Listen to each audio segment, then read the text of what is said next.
मांस आहारी मानवा प्रत्यक्ष राक्षस जान, इनकी संगति ना करे होए भजन में हान। नमस्कार दोस्तों, मैं अविनाश दास रेशनल कबीर यूट्यूब चैनल में आप सबका हार्दिक स्वागत करता हूं। साथियों, यदि चैनल को सब्सक्राइब नहीं किए हैं तो सब्सक्राइब जरूर करें, शेयर करके सभी साथियों तक सभी अपने ग्रुपों में पहुंचाएं, बेल आइकन को प्रेस करें, ऑल नोटिफिकेशन ऑन रखें ताकि हर नया अपडेट आप तक पहुंच सके। लाइक और कमेंट जरूर करें दोस्तों। लाइक कमेंट करने में कंजूसी ना करें ताकि जो है मैं और आगे अपना उत्साहवर्धन कर सकूं। साथियों, मैंने सदगुरु कबीर साहब की एक साखी आपके सामने रखी है। संक्षेप में इसका अर्थ कर देता हूं, इसके बाद फिर आज के प्रसंग पर हम आगे चलते हैं। सदगुरु ने कहा कि मांस आहारी मानवा प्रत्यक्ष राक्षस जान, इनकी संगत ना करे होए भजन में हान। साथियों, साधना का मतलब, भजन का मतलब ही होता है कि हमारा दिल कोमल हो, हमारे दिल में दया की भावना हो, करुणा की भावना हो, अहिंसा की भावना हो, परोपकार की भावना हो और प्राणी मात्र के प्रति आत्मवत दृष्टि हो। तो ऐसे दृष्टि जब हमको बनानी है, जैसा ऐसा स्वभाव अपने को बनाना है, तो हमें हिंसा और मांसाहार से दूर रहना सख्त जरूरी है। और जो लोग हिंसा और मांसाहार करते हैं उनसे ज्यादा निकटता ना बनाएं, ऐसा सदगुरु ने कहा। और दोस्तों, इसमें आया है प्रत्यक्ष राक्षस जान।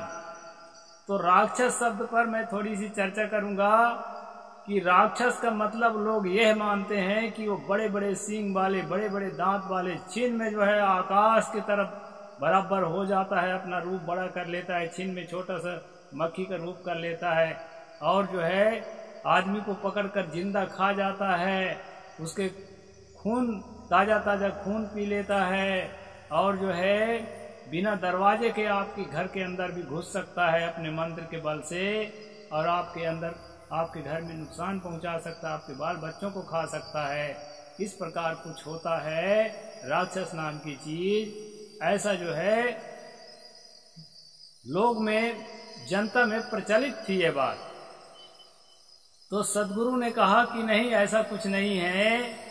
राक्षस यदि बुरी चीज है, वैसे राक्षस शब्द, रक्षक शब्द से राक्षस बना है, उसका अर्थ होता है रक्षा करने वाला, भक्षक नहीं होता है। लेकिन यहाँ पर जनता में प्रचलित जो राक्षस शब्द का अर्थ है दोस्तों, उसके आधार पर सदगुरु ने यहाँ पर कहा कि जो मांस भक्षण करता है, प्राणियों को, मासूम प्राणियों को मारता है, उसी को तुम राक्षस समझो। उसके अलावा ऐसा जो हाई फाई बताया गया है, इस प्रकार का कोई राक्षस नहीं होता है। निडर रहो। ऐसा दरवाजा बंद रहने पर भी मच्छर बन के आपके घर में कोई घुसेगा नहीं और वहाँ बड़ा रूप धारण करके आपको कोई खाएगा नहीं, आपके बाल बच्चों को कोई नहीं खाएगा। इसलिए जो है इस तरह राक्षस नहीं होता है। राक्षस यदि कोई है तो मांसाहारी मनुष्य ही है, ऐसा सदगुरु ने बताया। साथियों, सदगुरु कबीर साहब के प्रभाव से पूरे देश में लोग शाकाहार को अपना रहे थे, अहिंसा को अपना रहे थे। और खासकर कबीर साहब एक उपेक्षित जाति के होने के कारण ब्राह्मण लोग तो उनको उतना तहे दिल से उस समय नहीं अपना रहे थे, उनको सबसे ज्यादा अपना रहे थे। एसटी के लोग, एससी के लोग, ओबीसी के लोग, जिसको आज हम एसटी, एससी, ओबीसी कहते हैं दोस्तों, शास्त्रों के भाषा में शूद्र लोग सबसे ज्यादा सदगुरु कबीर साहब को अपना रहे थे। आज भी आप देखेंगे तो कबीर पंथ का सबसे ज्यादा प्रचार और प्रसार जो है ओबीसीओ में ही है। एससी एसटी में कम है, लेकिन ओबीसीओ में सबसे ज्यादा है और एसटी एससी में भी है। लेकिन इसमें सवर्ण जातियों की भागीदारी बहुत कम है, नाम मात्र के है दोस्तों। तो एक छोटी जाति के लोग, जब जिसको छोटी जाति लोग कहते थे, वो सब समूह के समूह कबीर साहब के विचारधारा में आ गए तो पूरा देश कबीरमय हो गया था दोस्तों। इसी को देखते हुए जो विरोधी लोग हैं वो क्या कहने लगे दोस्तों कि ब्राह्मण मांस नहीं खाता है, क्षत्रिय मांस नहीं खाता है, वैश्य मांस नहीं खाता है। मांस खाना तो शूद्रों के लिए है, इन्हीं का काम ही है मांस खाना, कच्चा मांस, पक्का मांस, इसके लिए पैदा ही हुए हैं, इनको खाना चाहिए, कोई बुरी बात नहीं इनके लिए। तो ऐसे करके दोस्तों कम पढ़े लिखे हमारे पुरखों को भटकाते भटकाते फिर से राम भक्त बना दिया गया, मांसाहारी बना दिया गया, और बहुत लोग मांस भक्षण करने लगे और तर्क देने लगे कि भाई हम तो राम भगत हैं, राम भक्ति में तो मांसाहार चलता है, ऐसा तर्क देने लगे दोस्तों। बाद में जब ऐसा लगा कि नहीं राम भक्त लोग भी मांस खाना छोड़ रहे हैं, तो क्या करे दोस्तों कि अपनी किताबों में जो है बदलाव लाना शुरू कर दी। कई जगह श्लोकों में बदलाव नहीं ला पाए तो कम से कम जो है उसके अर्थ में ही बदलाव करना शुरू कर दिए। मैं आपको ऐसे ही एक दो प्रसंग दिखाऊंगा। ये गीता प्रेस गोरखपुर के वाल्मीकि रामायण है दोस्तों, और जो है ये प्रथम भाग है, और मैं आपको ले चलता हूँ अयोध्या कांड में। अयोध्या कांड का सर्ग नंबर 91 आप खोल लीजिए, और इसमें आप देखिए प्रत्यक्ष कैसे घाल में और कैसे बदमाशी कर रहे हैं ये जो टीकाकार लोग। श्लोक में तो साफ है, लेकिन टीकाकार लोग बदमाशी कर रहे हैं। अगर आप 6वीं 7वीं तक भी संस्कृत पढ़े होंगे ना, तो भी इस बदमाशी को पकड़ सकते हैं, एकदम प्रत्यक्ष है। इसमें है विचित्राणि च माल्यानि पाद प्रत्युत्यानि च सुरादीनि च पेयानि मांसानि विविधानि च। यहाँ पर राम को मनाने के लिए भरत जा रहे हैं चित्रकूट की ओर। रास्ता में भरद्वाज ऋषि का आश्रम पड़ता है, और भरद्वाज ऋषि के आश्रम में वो आतिथ्य स्वीकार कर रहे हैं, मतलब उसके अतिथि बनकर के वहाँ रात रुक रहे हैं। तो उनके और उनके बड़े बड़े जो सेनापति और बड़े बड़े जो अधिकारी उनके साथ में हैं, और बड़े बड़े पुरोहित ब्राह्मण उनके साथ में हैं, उनके स्वागत के लिए भरद्वाज ऋषि ने तरह तरह के जो है मांसों को पकवा रहा है, तरह तरह की क्वालिटियों के मदिरा ला रहा है दोस्तों, और तरह तरह की वेश्याएं भी उनको परोस रहा है। उसका वर्णन इसमें 91 नंबर श्लोक में आपको प्रत्यक्ष मिलेगा। उसी का एक छोटा सा अंश मैं आपको बता रहा हूँ। और वहाँ कौन कौन लोग हैं इसको जो है यहाँ छिपाया जा रहा है दोस्तों। वहाँ पर जो है मंत्री हैं, उनके मम्मी भी, तीनों मम्मी आई हुई हैं, और जो है उनके माता आई हुई हैं, और पुरोहित वशिष्ठ इत्यादि सब साथ में हैं, और सब मिलकर के राम को मनाने जा रहे हैं। तो वहाँ पर दोस्तों उनको इस तरह का भोजन दिया जा रहा है, क्योंकि ये राम भक्ति में सब चलता आया है। ये कबीर पंथियों के नकल आज कुछ राम भक्त कर रहे हैं, अच्छी बात है, करना चाहिए, अच्छी चीजों को सबके यहाँ का ग्रहण करना चाहिए। तो यहाँ पर जो है विचित्राणि च माल्यानि पाद प्रत्युत्यानि च सुरादीनि च पेयानि मांसानि विविधानि च। यहाँ लिखा है दोस्तों, वृक्षों से तुरंत चुने गए नाना प्रकार के पुष्प, मधु आदि पेय पदार्थ। यहाँ मधु का मतलब होता है दोस्तों दारू। आज भी मधु को मधुशाला कहते हैं, शराब के भट्टी को। और यहाँ विभिन्न प्रकार के फल के गूदा लिखा है। ये फल का गूदा क्यों लिखा है कि ये जो लेखक का जो टीकाकार है ये है बदमाश। यहाँ फल कहीं लिखा ही नहीं है। सुरादीनि पेयानि मांसानि विविधानि च, विविध प्रकार के पशुओं के मांस, मांसानि विविधानि च, एकदम स्पष्ट लिखा है दोस्तों। अब इसको जो है छिपाने का कोशिश कर रहा है कौन? टीकाकार। और कहीं कहीं पर छिपाने का कोशिश नहीं कर रहा है, उसको भी मैं दिखाऊंगा। यहाँ पर एक जगह और है छिपाने की कोशिश, यहाँ भी किया है। सुराम सुरापाह पिबत पायसम च बुभुक्षु भिक्षा मांसानि च सुमेध्यानि भक्ष्यांत्याम विदुषम। ये 52 नंबर श्लोक है। इसमें कहा है वे भरत के सैनिकों को पुकार पुकार कहती थी। कौन कहती थी? वो जो वेश्याएं थी, वेश्याएं लाया गया था उनके लिए ऋषि के द्वारा। इसी के नकल करके आज के ऋषि मुनि जो है रामपाल और क्या कहते हैं आसाराम, और जो है ये राम रहीम और क्या क्या नाम के हैं आज के ऋषि मुनि, इसी का नकल कर रहे हैं दोस्तों, अय्यासी का। क्योंकि इनके परंपरा में ये सब चीज को सही माना है ऋषि मुनियों के लिए। अब क्या कह रही थी कि मधुपान करने वाले लोगों, ये दारू पीने वाले भाइयों जो पीते हो, आओ और दारू पी लो, यह मधुपान कर लो। तुम में से जिन्हें भूख लगी हो सब लोग खीर खाओ। यहाँ पर खीर लिखा है, पायसम चा बुभुक्षिता, खीर खा लो जिसको खीर खाना है। और जो है जिसको खीर नहीं खाना है, मांस खाना है, तो विविधानी, ये इसमें कहा है मांसानी क्या सुमेध्यानी, बहुत सुंदर सुंदर मसाले के द्वारा जो है मांस पका के रखे हैं। जिसको मांस खाना है वो मांस भी खा सकता है। इसमें मांस की जगह अर्थ लिखने वाला फलों का गूदा लिखा है। अब यहाँ मांस जो है एकदम स्पष्ट लिखा है दोस्तों। अब यहाँ तक कोई बात नहीं, फलों का गूदा लिख दो, जो भी लिख दो, लेकिन इतना ही पर रुक जाते तो बात बनती दोस्तों। अब ये श्लोक नंबर 70 में क्या लिख रहे हैं इसको मैं आपको स्पष्ट करके बताता हूँ। वाप्यो मैरे पूर्णाश्चा मृग मिष्टमाश्चैर्वृता प्रतप्त पिठरैश्चापि मार्गमायुर कौटकुकैहि, ये 70 नंबर है। इसमें क्या कहते हैं, भारत के सेना में आए हुए निषाद आदि निम्न वर्ग के लोगों के तृप्ति के लिए वहां मधु से भरी बावड़ियां प्रकट हो गई। अब यहाँ मधु का अर्थ मदिरा कर रहा है लेखक हैं, इसके लिए निषादों के लिए और नीच जातियों के लिए। निषाद आदि जो ओबीसी की जातियां हैं, उस जाति के लोग जो भरत के साथ आए थे सेवा में, उनके लिए क्या है, दारू के बावड़ियां भर दिया गया। और क्या भरा गया, पिठर कुंड में पकाए गए मृग, मोर और मुर्गों के स्वच्छ मांस भी पकाकर ढेर के ढेर रख दिया गया।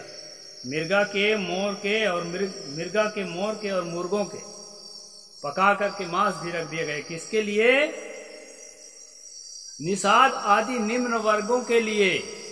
यहाँ पर दोस्तों मैं आपको साफ बता देना चाहता हूँ कि मैं एक बार श्लोक को फिर पढ़ता हूँ। यहाँ निषाद कहाँ पर लिखा है आप खोजना, यह नीच जाति के लिए बनाया गया है, ये कहाँ पर लिखा है ये भी आप खोजना। वाप्यव, वाप्यव के मतलब बावड़ी होता है। मैरे पूर्णाश्च, मैरे मतलब उत्तम कोटि के शराब से, पूर्णाश मतलब उससे भरा हुआ है। मृष्ट मांस चर्वता, यहाँ पर जो है मांस से आवृता मतलब भरा हुआ है। प्रतप्त पिठरैश चापी, कुंडों में पका करके रखा हुआ। मार्ग मायूर कौटुकय, जिसमें जो है मृग, मोर और मुर्गा पका करके रखा हुआ।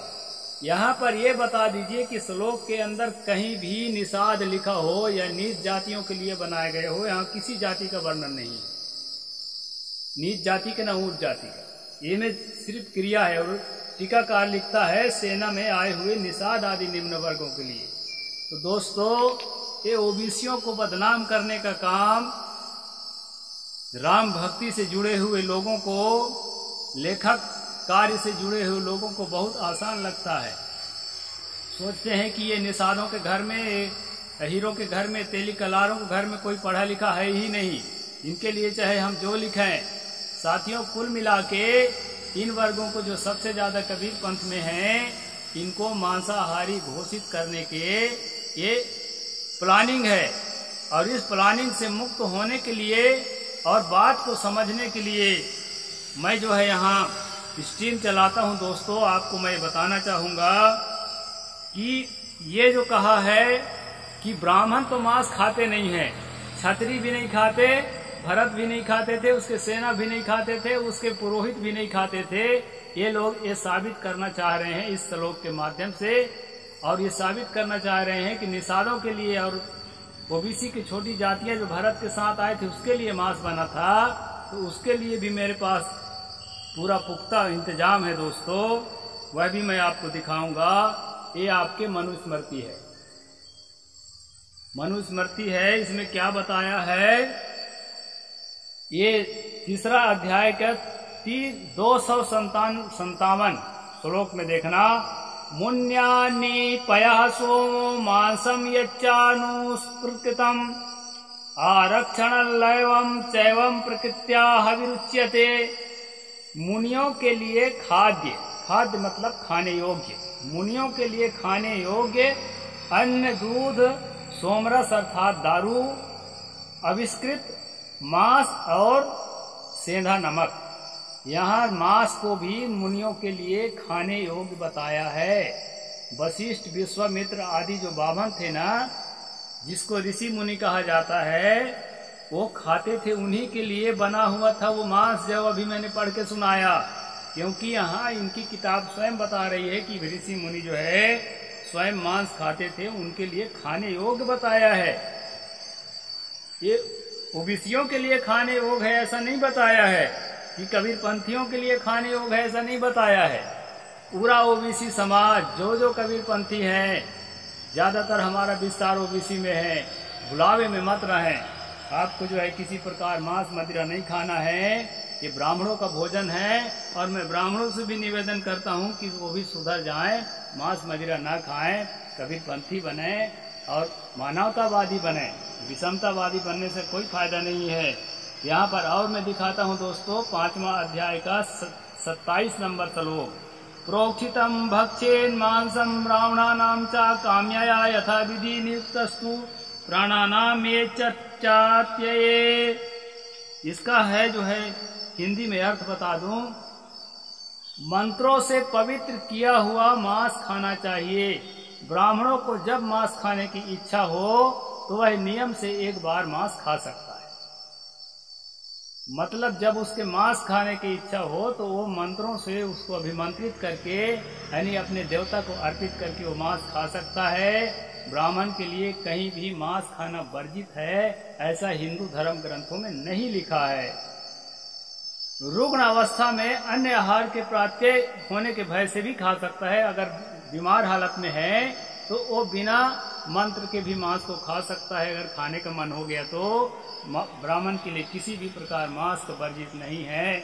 इस प्रकार जो है यहाँ पर बताया है दोस्तों। मैं अपनी ओर से नहीं कहता हूँ कि ब्राह्मणों को मांस खाना चाहिए, मैं तो ये कहता हूँ कि कोई ब्राह्मण नहीं है, कोई निषाद नहीं है, कोई तेलिकलार नहीं है, सब मनुष्य हैं, सब भारतीय हैं, सब मनुष्य हैं। हर आदमी को अपने जीवन को पवित्र बनाने का बराबर हक है। और ये जो अलग अलग जातियों के लिए हिंदू धर्म ग्रंथों में ये सारी चीजें लिखी है, इसके लिए मुझे जाति का उल्लेख करना पड़ता है दोस्तों, नहीं तो मैं जाति मानता ही नहीं हूँ। मनुष्य माने मनुष्य। यहाँ पर ये कहा है कि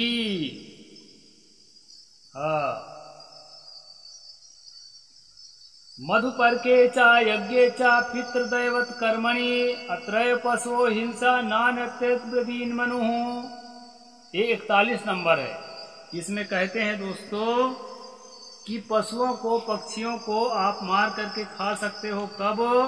मधुपर्क के नाम से ज्योतिषोम आदि यज्ञ, पितृकर्म और देव कर्म, इन्हीं में पशु हिंसा करना चाहिए, अन्यत्र पशु हिंसा नहीं करना चाहिए। अर्थात जो है देवताओं को अर्पित करने के लिए तो मांस चढ़ाना पड़ेगा हिंदू धर्म के अनुसार, असली हिंदू धर्म के अनुसार, मनुस्मृति के अनुसार। तो अगर आपके देवता मांस खाते हैं, उनको मांस खिलाओगे तो आपको भी खाना पड़ेगा। अभी प्रेजेंट टाइम में मछली खाते हुए वीडियो बनाया तेजस्वी यादव ने, तो बोले कि नवरात्र में मछली खाते हो, जबकि जिसके नाम से नवरात्र मनाया जाता है वो देवी खुद कच्चा खून पीते हुए, कच्चा मांस खाते हुए दुर्गा सप्तशती में वर्णन किया हुआ है। अभी जो है केजरीवाल को कहे जेल में अंडा खाता है नवरात्र के दिन में। अरे जिस नवरात्र में, जिस नवरात्र जिसके नाम से मनाते हो, वो जो देवी है वो खुद शाकाहारी नहीं है किताबों के अनुसार, तो फिर उसके नाम से शाकाहार का ढोंग रचने से क्या मतलब होगा।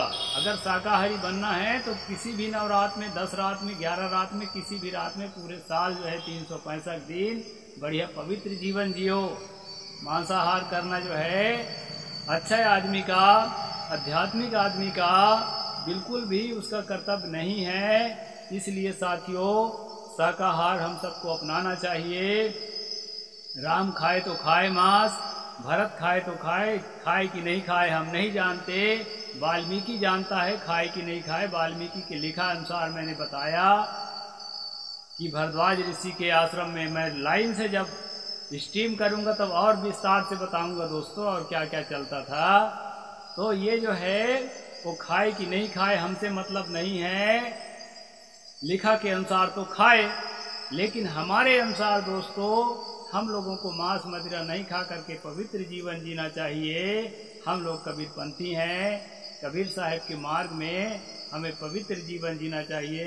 हमें अटैक इसलिए करना पड़ता है कि जो जिस वर्ग के लोग हमारे साथ जुड़े हैं उस वर्ग का झूठ मूठ का यहाँ बदनाम निषाद का और निषाद आदि जातियों को कर दिया गया है, जबकि बहुत से निषाद मांस मछली का काम नहीं करते हैं, पवित्र हो गए हैं, कबीरपंथी हो गए हैं, और जो है वो जो है किसी भी प्रकार से मछुआरा का काम नहीं करते और इस प्रकार कुछ नहीं खाते हैं।